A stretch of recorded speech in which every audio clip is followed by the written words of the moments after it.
بسم اللہ الرحمن الرحیم۔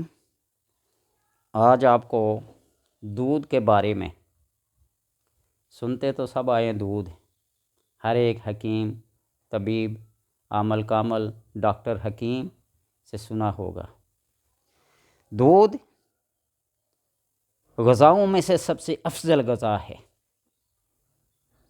اور بہترین دودھ چوپایوں کا ہے، چارپایوں کا، اور ہر ایک دودھ میں 3 جوہر پائے جاتے ہیں، 3 تاثیرات پائی جاتی ہیں۔ ایک جوہر مائی، دوسرا جوہر ہینی جو سرد اور خشک اور قابض ہوتا ہے، اور تیسرا جوہر زبدی، زبد مکھن، ملائی، جو گرم، تر اور ملین ہوتا ہے۔ اسی دودھ سے ملائی، مکھن، گھی اور لسی، ایک چیز سے 4 چیزیں حاصل ہوتی ہیں، اور یہ جزء بدن بنتا ہے، قوت مدافعت اور اعضائے رئیسہ کو قوت بخشتا ہے۔ اس کی مختلف ہر ایک جانور کے دودھ کی تاثیر ہے۔ گائے کے دودھ، بھینس کے دودھ، اونٹنی کے دودھ، بکری کے دودھ، چاروں کی تاثیرات مختلف ہیں۔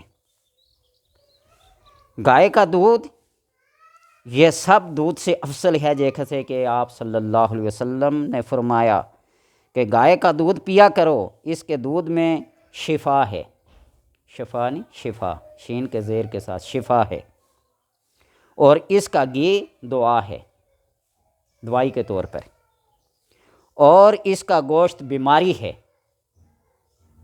3 چیزیں، دودھ شفا ہے، اور گھی دعا ہے، اور گوشت بیماری ہے۔ گائے کا دودھ جب تھنوں کے نیچے سے گرما گرم شکر تری کے ساتھ پیا جاوے تو بدن کو موٹا کرتا ہے، اور رنگ کو صاف کرتا ہے، اور قوت با کو بڑھاتا ہے، اور طبیعت کو نرم کرتا ہے، اور اعضائے ضعیفہ کو تو قوت دیتا ہے، خصوصاً اعضائے رئیسہ کو۔ اور جب صاف کیا جائے تو سرد تر اور ثقیل ہو جاتا ہے، اور اس کی اصلاح اس طرح ہے کہ آگ پر چڑھایا جائے، اس کی اصلاح اس طرح ہے کہ آگ پر چڑھایا جائے یہاں تک کہ اس کی ماہیت دور ہو جائے اور پھر استعمال کیا جائے، یعنی اس کو خوب ابال کر اس کو گاڑھا کیا جائے۔ گائے کا دودھ تھوڑا سا پتلا ہوتا ہے نا، تو اس کی ماہیت کو تبدیل کیا جائے، تھوڑا گاڑھا کیا جائے، کھویا ٹائپ بن جائے، تو اس وقت اس کو استعمال کیا جائے تو یہ زیادہ پرتاثیر ہوتا ہے۔ اور کھٹا دودھ جب پھٹ جائے، جمع ہوا، سرد تر، جو حرارت کو فائدہ دیتا ہے اور سینے کے جلن کو تسکین بخشتا ہے اور اسہال کو بند کرتا ہے۔ دہی ٹائپ، کمرشل اور گھریلو سطح پہ دہی مختلف ہوتی ہے، اور کوئی بھی کمرشل سطح پہ چیز تیار کی جائے تو وہ اس کی مدت کو کم سے کم کر کے اس کو مارکیٹ میں فروخت کیا جاتا ہے۔ جس طرح پھلوں کو دیکھ لیں، مختلف کیمیکل ڈال کر اس کو کیا کیا جاتا ہے، جلدی پکا کے بیچ دیا جاتا ہے۔ اسی طرح بازاری دہی بھی اس کو 3 سے 4 گھنٹے میں تیار کیا جاتا ہے۔ وہ اس کی جو جاگ لگاتے ہیں، زیادہ کھٹی چیز ڈالتے ہیں تو وہ جلدی پھٹ جاتا ہے، جم جاتا ہے۔ لیکن اس دودھ کو اگر گرم کر کے اس کو تھوڑی سی پھینٹی لگا کے اگر رکھا جائے اور 5 سے 7 گھنٹے، 8 گھنٹے جب لگ کے وہ دہی تیار ہوگا، جمے گا، تو اس کا ذائقہ، اس کی تاثیر اس کمرشل تاثیر سے مختلف ہوگی۔ بہرحال ہر بندہ دہی کے بارے میں گھریلو سطح پہ بھی اور کمرشل سطح پہ بھی جانتا ہے۔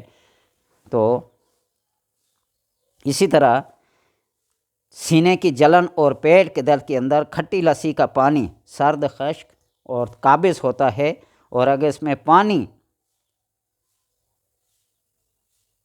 پکا کر گرم کھائی جائے تو سفید دستوں کو، جو دست، اسہال، پیچس، الٹی وغیرہ لگتی ہے، تو اس کے لیے کیا ہوتا ہے، بہتر ہوتا ہے۔ ہر ایک کے دودھ کے بارے میں انشاءاللہ بکری کا دودھ، بھیڑ کا دودھ، اونٹنی کا دودھ اور بھینس کا دودھ بھی آپ کو بتایا جائے گا کہ ان کی تاثیرات کیا ہیں۔ اللہ تبارک و تعالیٰ سے دعا ہے کہ بفرمان نبی اکرم صلی اللہ علیہ وسلم